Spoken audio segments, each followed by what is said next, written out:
Bonjour, vous m'entendez? Oui, très bien. Philippe Ricard pour le journal Le Monde. Vous avez fait part, M. Macron, d'une volonté politique d'ouverture de la part de M. Talon. Qu'est-ce que ça veut dire concrètement, M. Talon? Est-ce que vous envisagez la libération des leaders d'opposition, je crois, qui sont emprisonnés dans votre pays, ou le retour au Bénin de ceux qui sont en exil? Merci. C'est le président Macron qui a parlé d'ouverture. Évidemment, c'est vrai, nous en avons parlé. Vous savez, la donne politique est une donne essentielle dans tous les pays du monde, y compris les pays en voie de développement ou les pays développés. Et sur cette question, la préoccupation des uns et des autres, c'est que le politique ne pollue pas l'économie. Donc il faut pouvoir aménager la donne politique de sorte à ce que ça donne une bonne image favorable au développement économique. Et aujourd'hui, votre question ne me surprend pas parce qu'il semble que notre image soit un peu écorchée par la situation politique que le Bénin a connue ces derniers temps. Moi, je n'en rougis pas du tout. Pourquoi? Parce que, vous savez, quand on vient de loin, il faut être disposé à affronter tous les défis, y compris nos propres travers, pour nous développer. Et la situation politique dans laquelle le Bénin était nécessitait une certaine réforme qui ont été engagées. Mais vous savez, une réforme qui fait plaisir à tout le monde n'est pas une réforme. Une réforme qui marche, qui apporte du nouveau, qui apporte du positif, forcément enlève des privilèges peut-être indus, mais un privilège quand même. Et ce qui fait que, or, en cette matière politique, tout ce qui enlève des privilèges ou tente de corriger des acquis fait toujours l'objet de beaucoup d'histoires, de heurts, de bagarres. Le Bénin l'a connu malheureusement. Mais une chose est de défendre son opinion, son intérêt politique, sa cause. Une autre est d'utiliser ou non des moyens conventionnels ou non répréhensibles pour les défendre. Parce que les djihadistes qui défendent une cause religieuse, à leur entendement, leur cause est juste, plus que juste même. Servir la cause de Dieu pour celui qui est croyant, c'est au-dessus de tout. Mais est-ce que pour autant, si sa cause lui paraît absolument incontestable, véridique, est-ce que pour autant, tous les moyens sont permis pour défendre cette cause-là?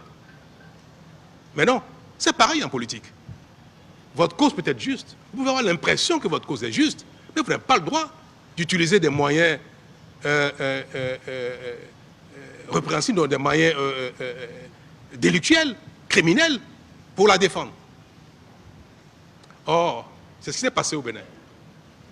Je conviens avec vous que c'est des gens qui ont agi dans le champ politique. Mais les actes qui ont accompagné leurs revendications, si c'était des actes délictuels criminels, les actes doivent être punis. C'est ce qui s'est passé. Mais malheureusement, chaque fois que la presse a l'occasion, mais pas la presse seule, la classe politique internationale, parfois ça nous revient dessus, mais quand est-ce que vous allez les libérer? Comme si les actes n'ont jamais été commis.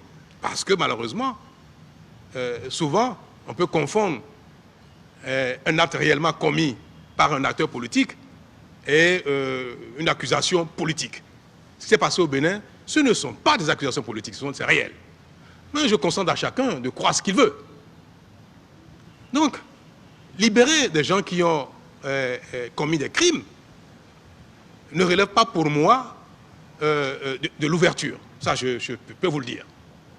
Mais c'est bien que même les réformes qui sont en cours tiennent compte d'un environnement favorable, plus apaisé, pour que les uns et les autres ne se sentent pas exclus à cause des réformes. C'est cela que moi j'appelle l'ouverture. Je crois que c'est de cela que parle le président Macron.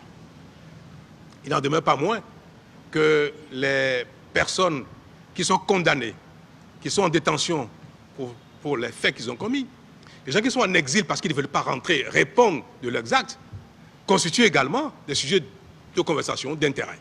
Et c'est vrai, nous l'avons évoqué. J'ai évoqué le président Macron, cette ambiance globale qui pollue un peu l'environnement et nos efforts économiques, dans le domaine de l'économie. Et je lui ai dit ce que je pensais de la chose. Mais j'ai dit, et je vais vous le dire ici, pareil. Pour moi, il n'y a pas de revendication qui tienne la route, qui vaille et qui concerne des gens qui ont commis des délits, des crimes. Donc, la manière dont cette question se pose, moi, me pose un problème. Les gilets jaunes en France, leur revendication est d'ordre politique. Parce qu'ils ne sont pas d'accord avec le choix politique économique du gouvernant en place. Non, ils contestent, ils protestent les choix qui sont opérés. Les choix d'une politique fiscale relèvent de la politique. De la politique. Donc des gens qui le contestent, libre à eux de contester, de trouver que ce qui est proposé n'est pas conforme à l'intérêt de tout le monde. Mais pour autant, ils ont le droit de brûler, de casser, de tuer, de blesser des policiers et consorts pour défendre leur cause. Donc toutes les fois que les moyens qui sont utilisés pour défendre la cause politique ne sont pas bonnes, il faut que les sanctions, que les gens qui sont comme ça répondent de ce qu'ils ont fait. Ceux qui ont envahi le Capitole aux États-Unis, c'est une cause politique. Parce qu'ils estiment que les élections, les résultats ne sont pas conformes à leur aspiration, à ce qu'ils pensent être vrai. Mais est-ce que pour autant ils ont le droit de prendre d'assaut le Capitole et de remettre en cause ce que la loi a établi? Mais non. J'aimerais bien vous voir poser cette question au président Biden et lui demander mais quand est-ce qu'il va arrêter les procès contre ceux qui sont poursuivis pour avoir envahi le Capitole. Et je vais bien voir la réponse qu'il va donner, si ça va vous satisfaire. Mais je vous donne la même réponse que lui. Il faut répondre de ses actes. Et ça, ceux qui sont en exil, que moi je n'ai pas banni, je n'ai pris aucun décret pour bannir quelqu'un. Ils ont choisi de ne pas répondre de leurs actes, ils ont fui le pays. Moi je voudrais bien qu'ils rentrent, qu'ils se défendent et que la justice les blanchisse. Donc il n'y a pas de décret qui a été signé et qui a envoyé quelqu'un en exil. Par contre, ceux qui sont en prison, il peut arriver qu'un acte soit fait pour gracier des gens. C'est possible, pour amnistier. Parce que les délits, certains délits, parfois, font l'objet de grâce, d'amnistie. Autant que les délits politiques, que les délits qui sont liés, qui sont commis dans le champ politique. Mais au Bénin, il n'y a pas de détenu politique. Personne n'est détenu au Bénin pour son opinion politique.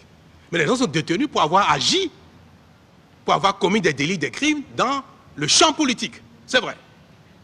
Donc il se pourrait que dans les temps à venir, à mon temps ou après moi, que des actes de grâce ou d'amnistie soient pris à l'encontre de ces gens-là. C'est possible. Mais sur le principe de la question même, je suis droit dans mes bottes et je voudrais que la dynamique en cours au Bénin continue pour rendre crédible notre pays.